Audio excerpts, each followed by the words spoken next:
a helicopter hardened against electromagnetic pulses, armor-plated limousines. These aren't your ordinary planes, trains, and automobiles. These are top secret. And there are only two ways to find out what they're really like inside. Get elected or stay tuned. Now, Presidential Movers on Modern Marvels.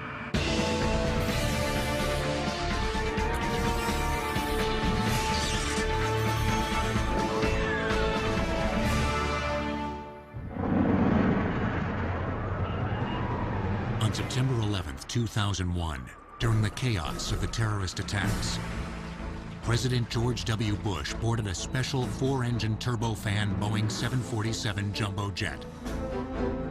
Tail number 28000. Like any Air Force vehicle carrying the president, this craft was designated Air Force One. With the president a potential target, the jet took off at an angle steeper than this more typical takeoff to avoid a possible surface-to-air missile assault. The passengers on board thought it was near vertical ascent out, full throttle, you know, in a national emergency. And of course, as that fateful day unfolded, Air Force One was the extension of the White House, a refuge, a means of travel, a symbol of the American presidency. This plane, one of two nearly identical jumbo jets designed for presidential use, was deployed in a deception maneuver as Bush was taken from Florida on a circuitous route back to Washington. Air Force One is not a stealth aircraft. Still, had it come under attack, the pilots would have had at their disposal certain defensive measures. There is a passive anti-missile defense system in the tail of the aircraft that is designed to defeat infrared missiles by emitting a heat source that produces more heat than the exhaust of the aircraft engines. A decoy system can fool the missile and draw the missile away from the aircraft. Civilian analysts also speculate that Air Force One is insulated against microchip damaging EMPs, or electromagnetic pulses, like those produced by a nuclear blast. The purpose, of course, is for Air Force One to be able to fly in wartime, including nuclear wartime, and to be able to carry the president. Much of this is shrouded in secrecy, but we know such systems exist, and they would represent the very state of art when it comes to providing defensive capabilities for an airplane. Lay experts strongly believe that Air Force One does not have offensive weapons. After all, it is in the end a transport airplane, and it is not a weapon of war, although it can be a wartime command post. Air Force One can fly at speeds approaching 630 miles an hour, as high as 45,000 feet above the Earth. This 800,000-pound, 231-foot-long jet contains some of the most advanced communications equipment in the world, including encryption and scrambling devices for secure links to the ground. There are also 85 phones, including secure lines and two-way radios, plus fax machines, 19 televisions, and computer ports. A conference room and private presidential suite, plus a galley capable of preparing 2,000 meals, keep the president a functioning chief executive miles above the Earth's surface. An operating room next to an emergency room can handle medical crises. The plane has become an extension of the White House. It's a flying Oval Office. Without Air Force One, getting the president back to the Capitol quickly and safely on September 11th would have been far more difficult. All presidential movers are designed to keep the president safe, and by extension, our government working. For more than 150 years, trains, autos, airplanes, and helicopters have been transformed into high-tech cocoons. We need to safely transport the most powerful person in the world, but these vehicles have become potent symbols themselves of the office they serve. Nixon landing in China, opening up China. What greater image do we have of that, of the American plane? You know, here's America, guys.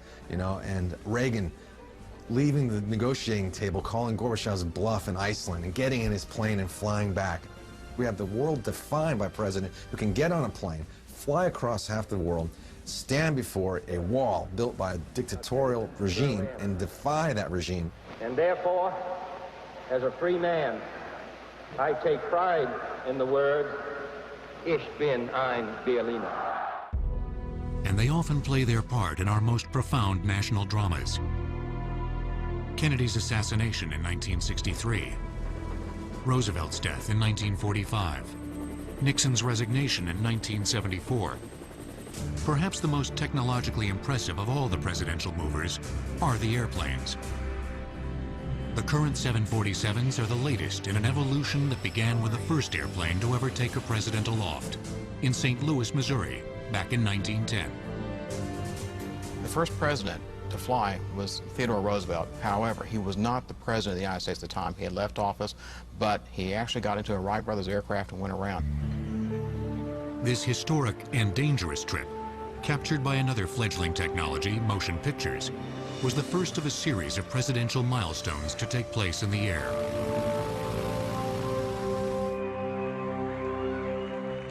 Another Roosevelt was the first presidential candidate to fly during a run for office.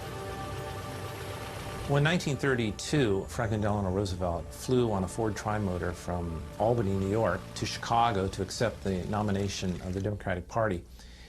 And this was really an extraordinary event. We have a perfect day for this trip, and I'm very happy to be going out to Chicago, and everybody knows the reason why I'm so happy. Breaking precedent, Roosevelt became the first candidate to accept his party's nomination in person. Flying to the convention was as much a political as a practical consideration. Maybe he also saw the sense of modernity with flight, you know, descending in Chicago as this redemptive figure who's going to lead the United States out of the dark days of the Great Depression. Necessity rather than symbolism forced Roosevelt back on board during the Second World War. In January of 1943, a full 11 years after his trip to Chicago, he became the first sitting president to fly, traveling to a conference in Casablanca in a Boeing 314 Clipper seaplane.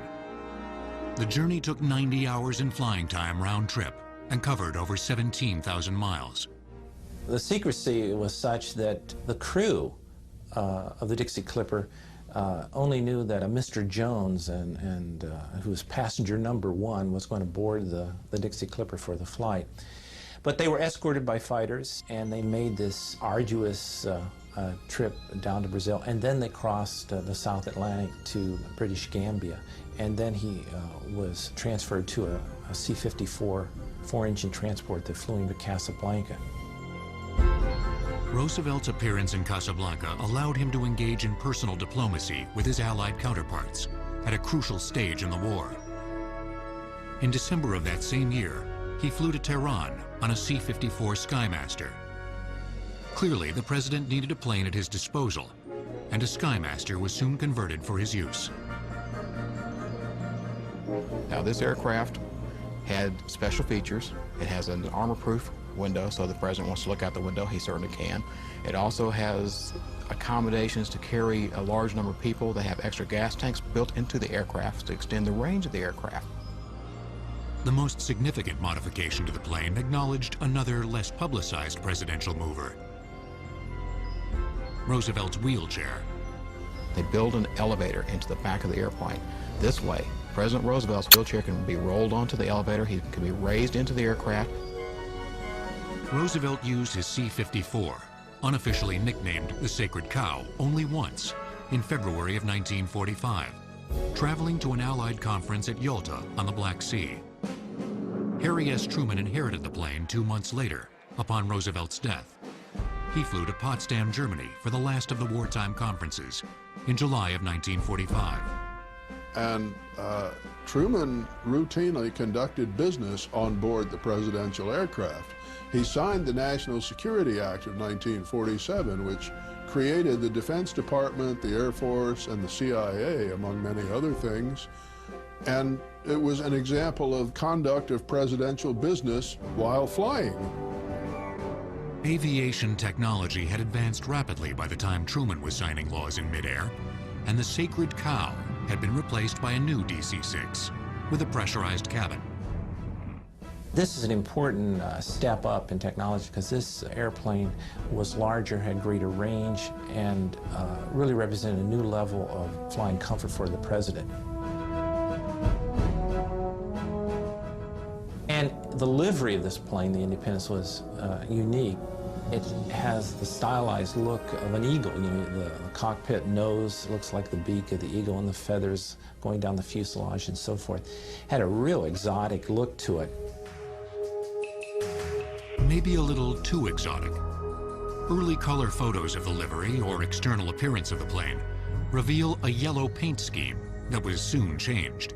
President Truman's aircraft, the Independence, had in the nose a weather radar designed to help it navigate. And paint can and does interfere with radar, and it is very possible that the color of the nose of Truman's airplane was changed so that the weather radar on the plane would work better. The Independence flew Truman to Wake Island in October of 1950 to confront General Douglas MacArthur, who refused to follow administration policy in Korea. This presidential journey began one of the greatest crises of Truman's presidency, which culminated in his firing MacArthur. Upon his election in 1952, Dwight Eisenhower became the first president who knew how to fly a plane. The Air Force kept ahead of the technology curve by transforming a new Lockheed 749 Constellation into the official presidential plane. Upgraded in 1954 to a Super Constellation, these planes were the first presidential aircraft with a private presidential suite and a conference table. The Columbine 3, which is the one that's on display at the United States Air Force Museum, this aircraft had the latest in technology available for the President of the United States. He could make a telephone call from the airplane and be connected to someone on the ground. Plus, he had a teletype machine. Despite the improved technology on board Columbine 3, the piston-driven Constellations were far behind the new jet-powered aircraft that were overtaking the commercial airline industry in the mid-1950s. The Office of the President of the United States needed the biggest, fastest, most advanced plane available. In 1959, President Eisenhower would become a presidential traveler on the first in a line of presidential jets. So confident was the Air Force that Harry Truman would lose the 1948 presidential election that it remodeled a Constellation 4 engine, nicknamed the Dewdrop, for his opponent, Thomas E. Dewey. Presidential movers will return on Modern Marvels.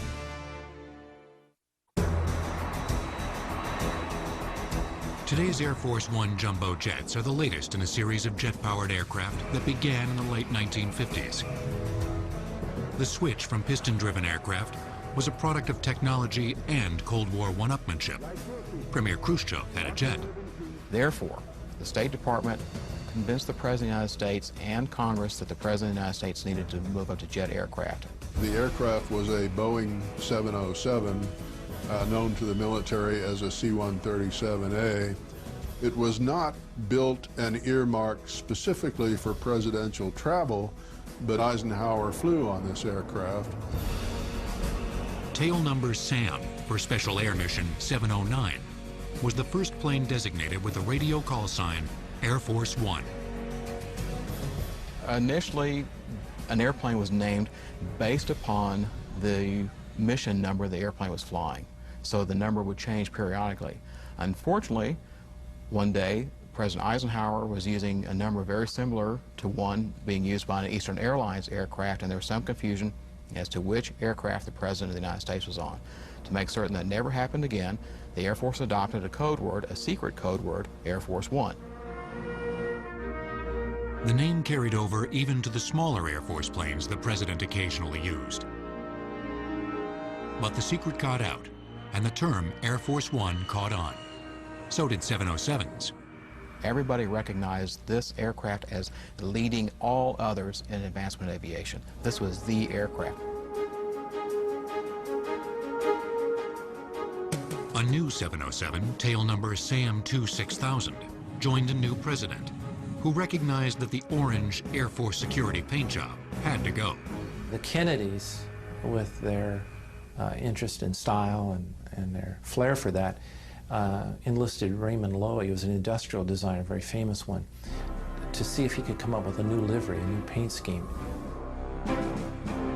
The light blue, silver, and white livery, proudly displaying United States of America, with the American flag on the tail and the presidential seal on the door, was iconic. I think it's a paint scheme that just really fits the airplane. I personally think it fit the 707 to a T. The new Air Force One had style and substance over the Eisenhower-era Columbine III, which Kennedy still had access to. The difference between these two aircraft is like night and day. The 707 is much faster, going along at about 550 miles an hour as opposed to 300 miles an hour. It is truly transcontinental. The aircraft cannot be refueled in flight, but it carries enough fuel that it can get across the Atlantic and well into any place it needs to go. SAM-2 6000 had the most up-to-date electronics and communication systems available. It also flew higher and more smoothly than previous planes. Kennedy's original presidential suite gave the chief executive some privacy, with a bedroom in addition to plush, comfortable chairs. In 1963, the plane entered the record books. President Kennedy wasn't on board, but a U.S. delegation flew to Moscow in 1963, and they broke 30 world records, including the fastest time from the United States to the Soviet Union. In June of that year, Kennedy took SAM-2 6000 for his dramatic visit to Berlin. But the jet made a more memorable impression in Dallas on November 22nd. And it will be only a matter of minutes before he arrives at the trademark. Something might happen in the motor stage. Stand by, please. Members of the crew listened in shock as news of the president's assassination was broadcast. It had been announced that they thought that the president was not going to make it, and which was unbelievable. Within hours, Air Force One was transformed into a bier to carry the president's body back to Washington, D.C. It just hit me that we cannot, put the president's body in the cargo compartment. And then I made the suggestion that says, well, we got to put the casket in the cabin, and there was some discussion and a little disagreement. It won't fit. It won't go. The casket won't go. And I said, yes, it will. After the casket was placed inside the plane, Lyndon Johnson insisted he be sworn in before the plane took off, with Mrs. Kennedy by his side. And that's one of the most searing and memorable photographs in American history of Jacqueline Kennedy standing there with that blood-splattered outfit on. So there's Air Force One, and it's at the epicenter of the American experience at that point. As president, Johnson altered SAM-2 6000 to fit his style, removing partitions to better see what was going on from his suite at the rear of the plane. Johnson also used the plane as leverage, offering an exclusive ride as a political plum. Twice he visited troops in Vietnam. When Richard Nixon took office in 1969, SAM-2 6000 was being renovated. They literally stripped the airplane on the inside from the very nose to the very tail of the aircraft. They took out everything, put new wiring, new electronics, and by doing that, it made it a true working White House. A new Boeing 707, SAM-2 7000, joined the fleet in 1972, and together, the planes helped Nixon conduct foreign policy in Russia and China.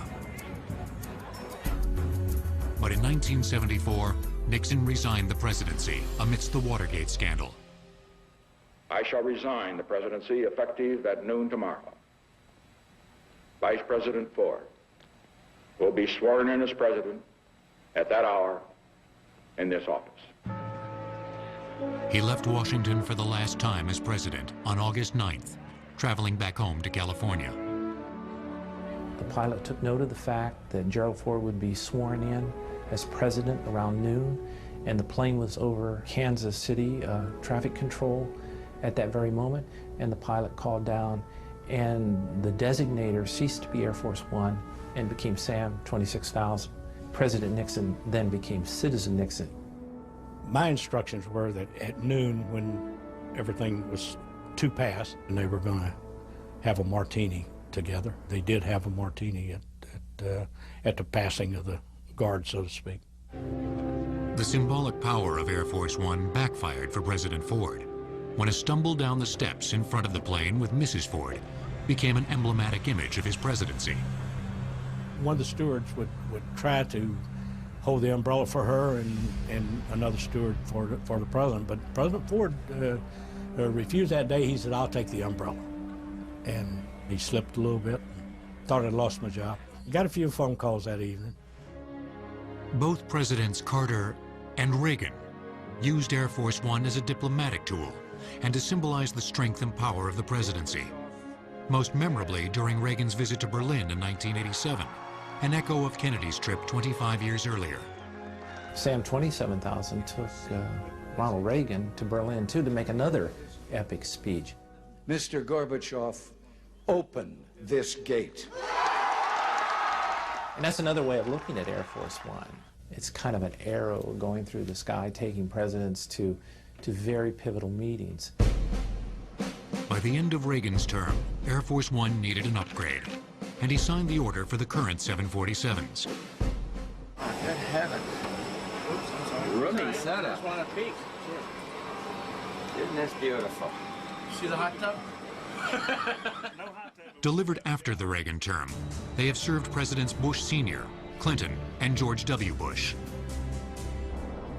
It seems like we've reached technologically kind of a plateau. The current 747s represent, in terms of speed and accommodations and technical sophistication, everything you would need. More than any of the other vehicles that transport the President of the United States, Air Force One has become an extension of the President's power and influence. You've got this beacon of freedom landing on foreign soil, taking one of the most powerful men in the world to their particular country. So I think the symbolism is hugely important. When that airplane pulls up to the spot for arrival and the door comes open and the president comes out, I think that really symbolizes the strength of our country. Obviously, we have many symbols of strength in the country, but I don't think any show more strength than Air Force One. Long before Air Force One was sending presidents all over the world in the comfort of a flying office, chief executives got by with less efficient modes of transportation. For the first presidents, the horse and carriage represented the pinnacle of speed and comfort. The total cost of both of the Air Force One jumbo jet 747s, including all the top secret equipment, plus a specially designed hangar, is over $500 million. Presidential movers will return on Modern Marvels. The revolution in transportation over the last century has allowed the president a variety of options: planes, trains, and automobiles that simply didn't exist in 1789. For George Washington, transportation wasn't all that different from that of the Roman emperors, and it invariably involved horses. He went up and journeyed through New England with Thomas Jefferson. And he did this in his diaries. He talks about how he was there not for his own personal benefit or enjoyment. He just wanted the country to share the experience of him as president. Most early presidents, however, kept near the capital. James Monroe was an exception. In 1817 and 1819, he made 2 arduous carriage journeys through the North and South to inspect defenses. Monroe paid for both trips because there was no official budget for such excursions. In Boston, it's reported that 40,000 people traveled into the city just to get a peek at their president. When Lincoln, a promoter of railroads, took office in 1861, rails were tying the continent together. He used it to his benefit. He used it to get up to Gettysburg, for example. Wrote a little speech on the way there. For Lincoln, there's a lot of safety concerns. Very famously, he snuck into Washington as president-elect because it was perceived there was a plot in Baltimore to assassinate him. In 1864, Congress ordered a special rail car to safely transport Lincoln during the Civil War, the first vehicle built for a president and paid for by the government. It's a magnificent car, and he doesn't get to ride in it until he's shot and he's dead and can no longer enjoy it. But that car made one of the most famous train journeys of a president ever, slowly with the bell chiming constantly all the way back to Springfield, Illinois, carrying Lincoln's body, and the country mourning alongside the road. Rutherford B. Hayes achieved an important presidential milestone in 1880 during one of his many travels.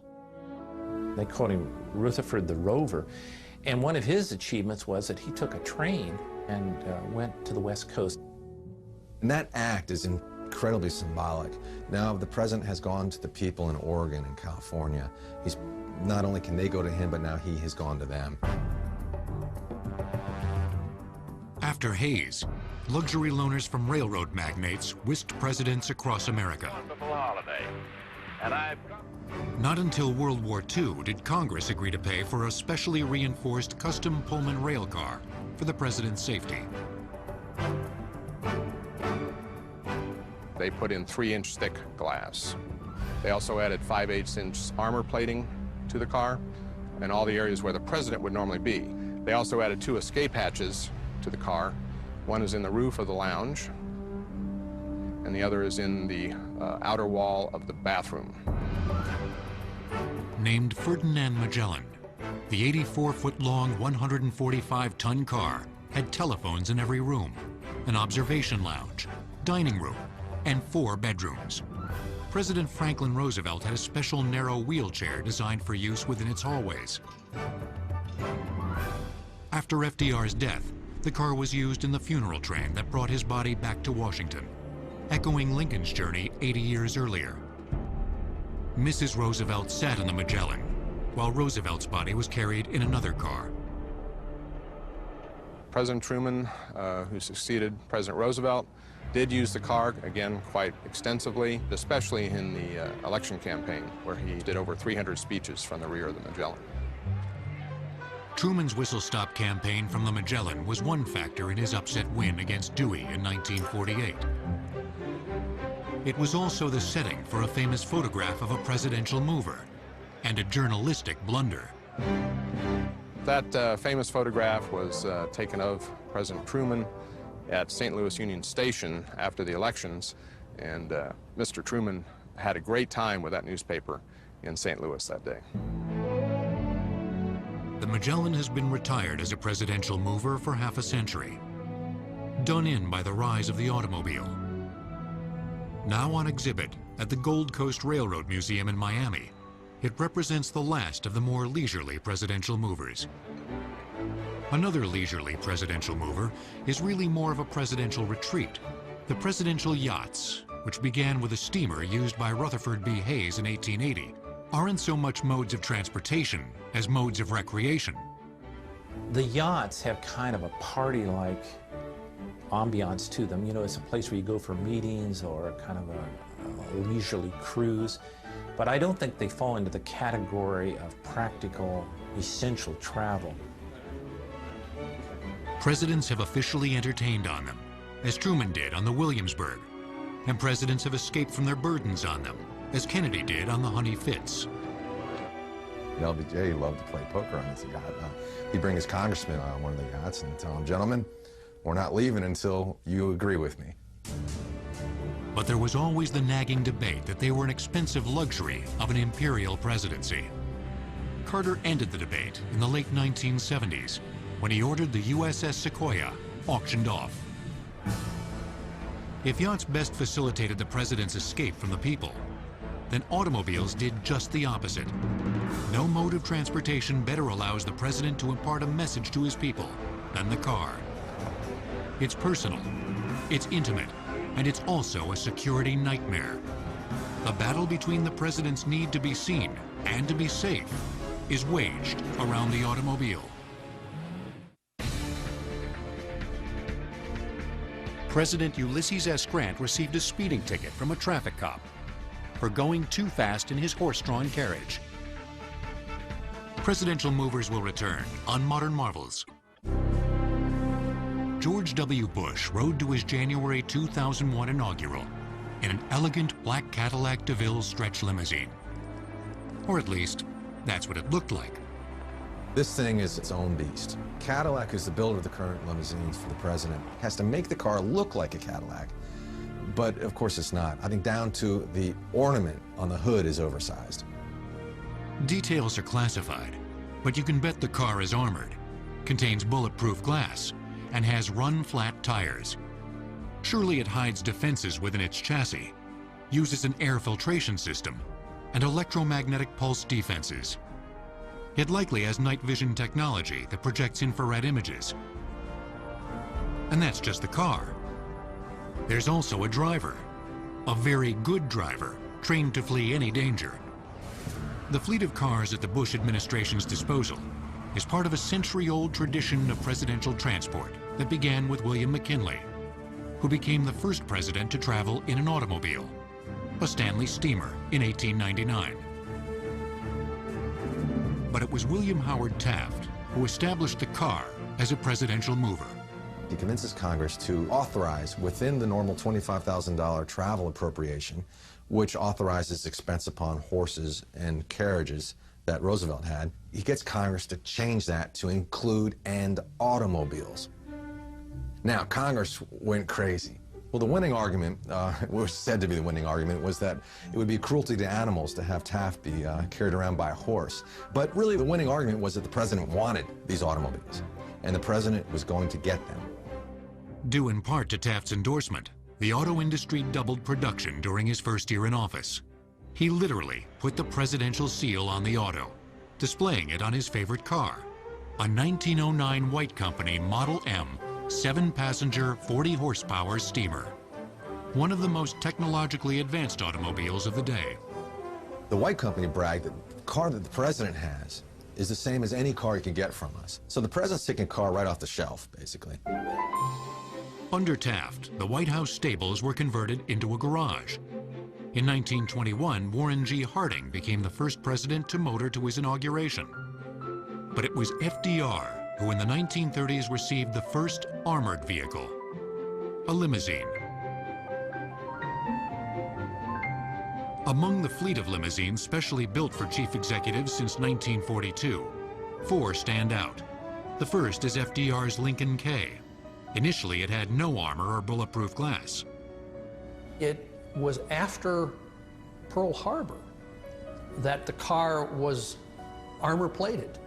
Although it never had a permanent roof. And Franklin Roosevelt enjoyed very much riding with the top down. That's apparently where the nickname the Sunshine Special came from. This car became an emblem of his administration. It was the way people saw him. He actually praised his chauffeur. He said, Monty can drive through a crowd of 30,000s and not step on one toe. And so his chauffeur was an expert at driving through people crowding around the car trying to reach the president. Eisenhower introduced the bubble top, a clear plastic shell that fit over his convertible parade car, so that people who braved bad weather to see him wouldn't be disappointed. It was actually a car that was built for Harry Truman. It was a 1949 Lincoln, another open car. That car was used by Truman, it was used by Eisenhower, it was actually used into the Kennedy administration. That car was completely unarmor plated, no bulletproof glass, no armor, no nothing. At that time in America,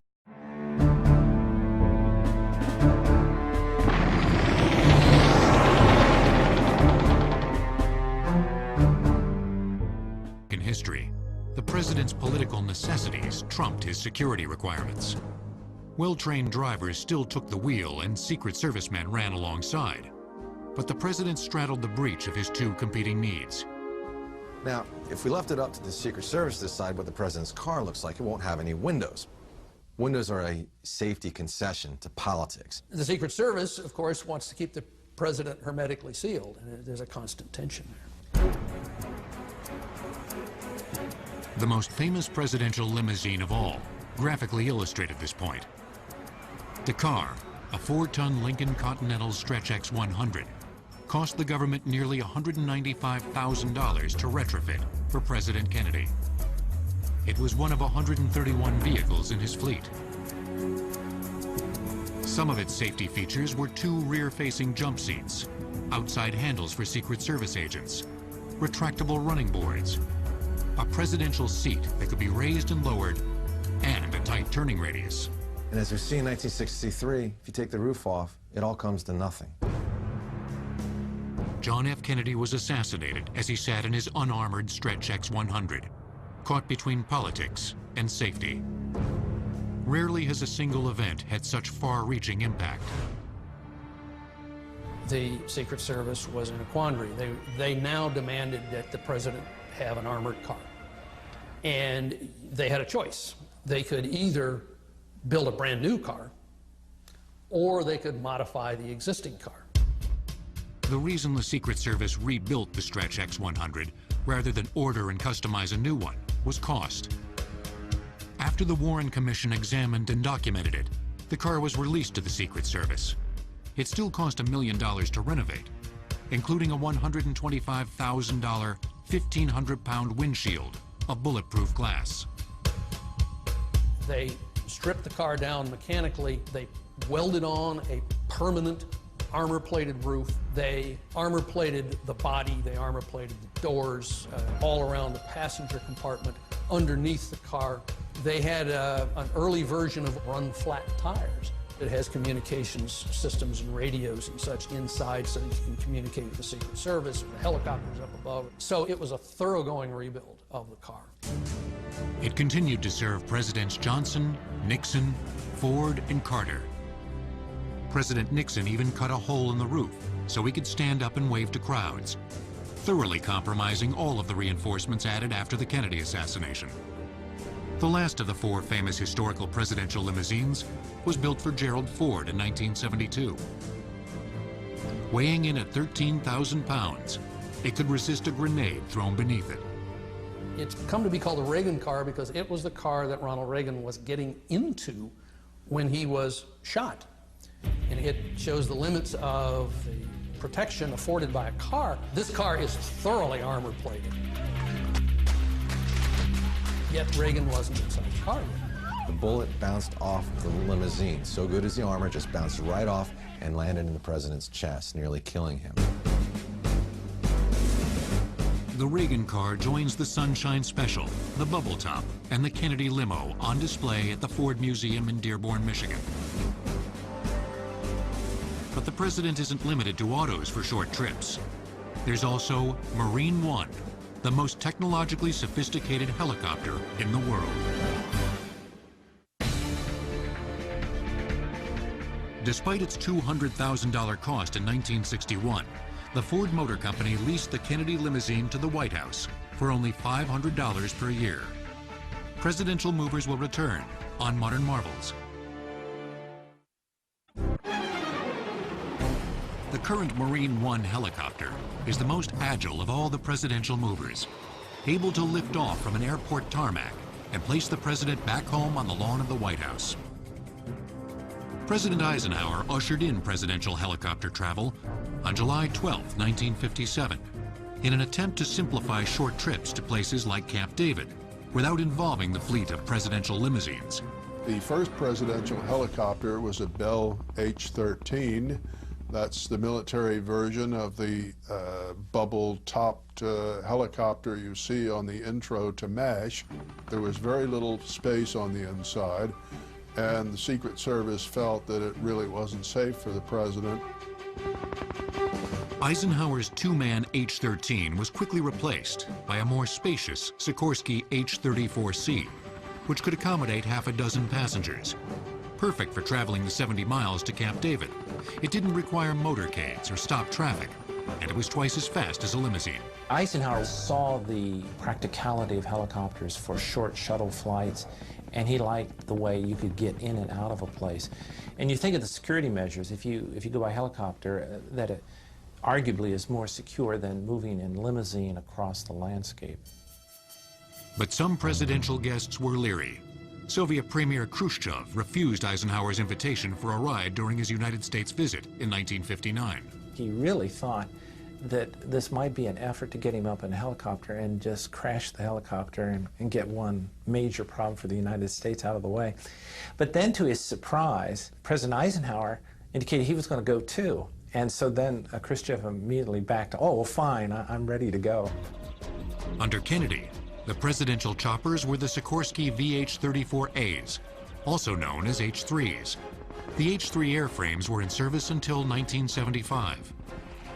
It's probably one of the best known helicopters today. It was also one that's been around the longest.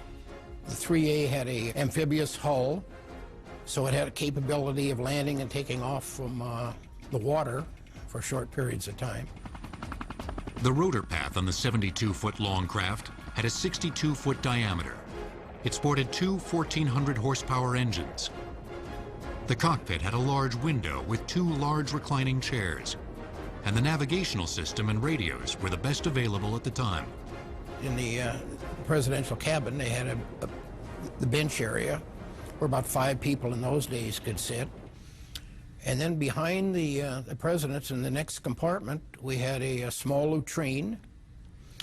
They also had a small galley aboard the plane.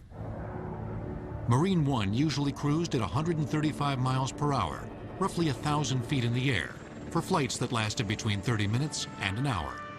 Kennedy even enjoyed showing his family how the choppers worked. As the co-pilot was checking over around the helicopter, he looked up and he saw the tail rotors winging, flapping back and forth. And he says, whoa, something's wrong with that. So he ran and looked in the cockpit, and there was John John. And John John was on the stick, and the president says, yeah, push it forward, then pull it back. So then the pilot says, Mr. President, he said, anything I can help you with? He says, no, we're getting along fine. Although the Marines are closely associated with the president's helicopter travel, initially the task was shared with the Army. In fact, Nixon's memorable departure from the White House in 1974 actually took place aboard the Army One helicopter. Like Air Force One, any Army or Marine vehicle transporting the president becomes Army One or Marine One. The Marine HMX-1 squadron took over sole responsibility in 1975. They bought additional new H-3s. Those are still in service today. The differences are some technology improvements with the rotor head and so on, and vibration dampening, and power plants have improved. General Electric makes those power plants. The current Marine One H-3 can travel 140 miles per hour at 14,400 feet for up to 600 miles, depending on its payload. Energy-absorbent landing gear and crash-resistant fuel tanks make it safer. It employs light armor, special protection from electronics damaging electromagnetic pulses, and probably weighs about 10 tons. But most information about the craft is top secret. But we do know that the 4-person crew can serve 15 passengers. Sound dampeners, air conditioning, a galley, and a restroom contribute to its comfort. It has two 1,500 horsepower General Electric turboshaft engines, but it can stay in the air with only one functioning. It's the smoothest, I believe, I'm prejudiced, the smoothest helicopter ride you could have, certainly the most comfortable and most quiet.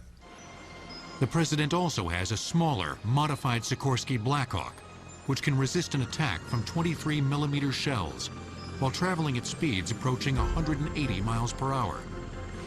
4 crew members and 8 passengers can travel up to 445 miles, carrying over 20,000 pounds. 2 General Electric 1,630 horsepower engines keep it aloft. Although Marine One offers the convenience of quick, short flights that avoid traffic and the logistical challenges of presidential ground transport, its greatest asset is its ability to remove the president from danger faster than any other presidential mover. Marine One would very quickly get to the president and move him away from that concern or threat, or move him to a medical facility if that, God forbid, if that happened. Marine One, like all presidential movers, has its utilitarian purpose. Each presidential mover gets the president from here to there. But they are more than just vehicles.